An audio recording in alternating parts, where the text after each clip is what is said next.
Hello everybody, I'm Steve White, and you're watching another episode of Subspace Brief Facts. Let's talk about Naughty Dog, industry giants, AAA developers, Sony's elite hit factory.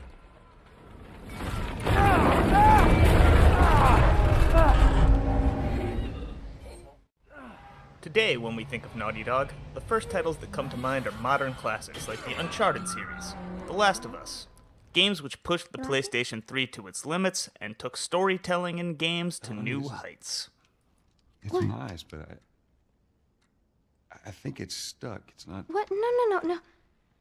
If you're a bit older, like me, you'll also know them as the creators of the Jak and Daxter series for the PlayStation 2. Not to mention the Crash Bandicoot series, which played a pivotal role in the early years of the PlayStation and has gone on to sell over 50 million units worldwide. If you've owned any of Sony's consoles, chances are you've probably played and enjoyed at least one of Naughty Dog's games. For 2 decades, Naughty Dog has been a name associated with the utmost in console gaming quality. But it wasn't always that way.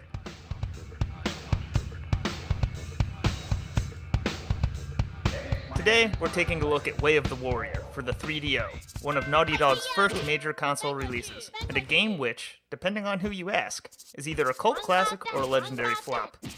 It's also historically significant in that it set in motion the wheels which would make Naughty Dog the powerhouse that it is today. As should be manifestly apparent, Way of the Warrior is a fighting game featuring digitized actors and excessive gore, much in the vein of Mortal Kombat. Released on the ill-fated 3DO interactive multiplayer in late 1994, arguably at the apex of Mortal Kombat mania, Way of the Warrior was an attempt to ride the tide of fighting game fever that was slowly corrupting the minds of America's youth. As Naughty Dog co-founder Jason Rubin put it, "We always liked trying to find opportunities that others had missed, fill holes in a sense. We had done Way of the Warrior in large part because the most popular games of the time were fighting games, and the new 3DO system didn't have a fighting game on it." Well, Way of the Warrior definitely filled that hole.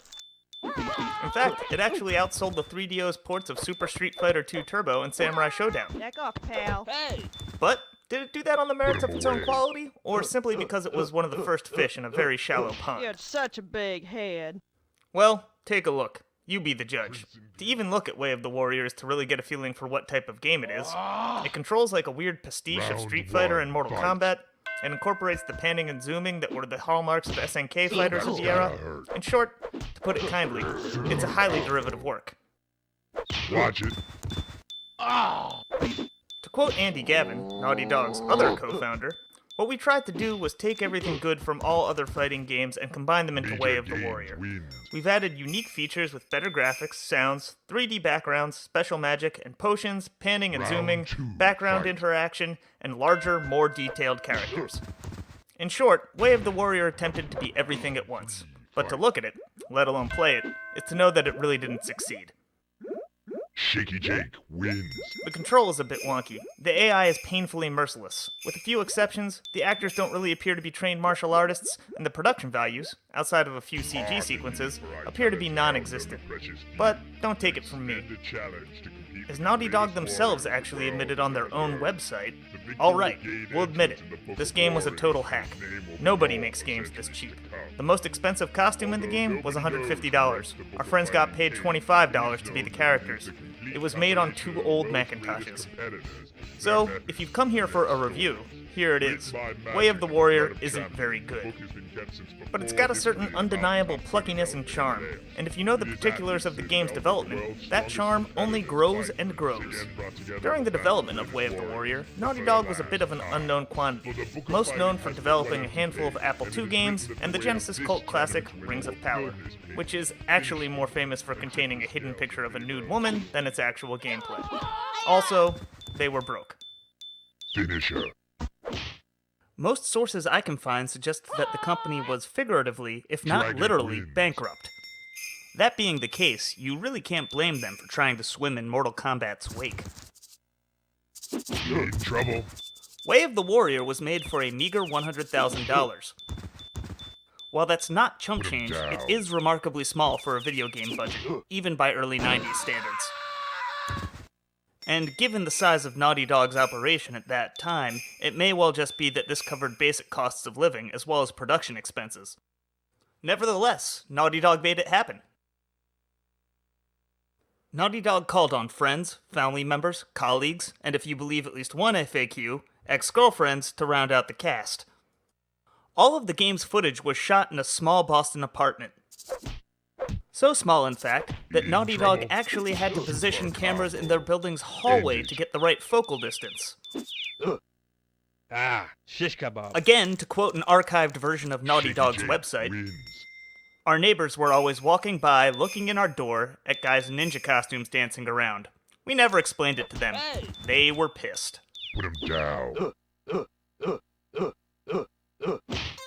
Lacking any blue screen against which to shoot their actors, the team purchased a giant tan canvas and nailed it straight to the walls of their apartment, which, reportedly, cost them all of their security deposit. Skull bonus.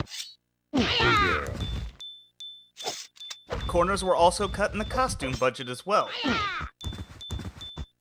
End it. Heading south for winter. The combatants' outfits were made with pillowcases, sheets, and other items around Naughty Dog's apartment. Supposedly, some aspects of the wardrobe were also taken from McDonald's Happy Meals. If you can tell which pieces, drop me a line. I'd really love to know. And perhaps in the ultimate cost-cutting move, Jason Rubin himself played the role of one of the characters. If you know what he looks like, he's not hard to find. Death is near. So yeah, while the final product looks kinda goofy, it's pretty amazing when you consider the resources the company was working with. 体に気をつけてね。 Way of the Warrior was in fact good enough to attract the attention of Universal Interactive, who published the game. The partnership between Naughty Dog and Universal likely explains the game's soundtrack, which you aren't hearing at this point in time, mostly because of copyright reasons. Yes, Way of the Warrior actually features a fully licensed soundtrack from White Zombie. At the time, White Zombie was signed to Geffen Records, who, as you may have guessed by now, was owned by Universal. Actually, it's not so much of a soundtrack as it is just about every song from the band's third album, La Sexorcisto, and it really doesn't fit the game's quasi-Asian motif all that well, but it weirdly works. And I have to imagine that this probably pleased most people that bought the game at the time of its release. And not for nothing, Naughty Dog can say that they licensed Rob Zombie's music well before everyone else started doing it in the late 90s, when Dragula became the scourge of just about every video game soundtrack in existence.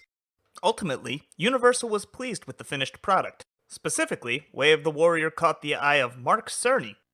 Now more famous as the lead architect of the PlayStation 4, Cerny was, at the time, an executive at Universal Interactive. Skull bonus. At Cerny's urging, Naughty Dog was signed to a 3-game deal. Take that. The ultimate result of that Take deal? that. The first 3 games of the Crash Bandicoot Crimson franchise. Glory wins. The Crash series was such a huge hit on the PlayStation that by the time the deal was through, Naughty Dog had been fully acquired by Sony. So, there you have it. Way of the Warrior was the tiny seed from which a mighty oak was grown. And to a certain degree, it's directly responsible for the incredible titles we know Naughty Dog for today. While both Jason Rubin and Andy Gavin have long since left Naughty Dog, it's hard not to look back at this early effort and be in complete awe of what their tiny little company became. I hope you've enjoyed this look back at Naughty Dog's history. I know this video was a bit light on discussion of game mechanics, but to actually talk about what Way of the Warrior was as a game really wouldn't do its legacy any service.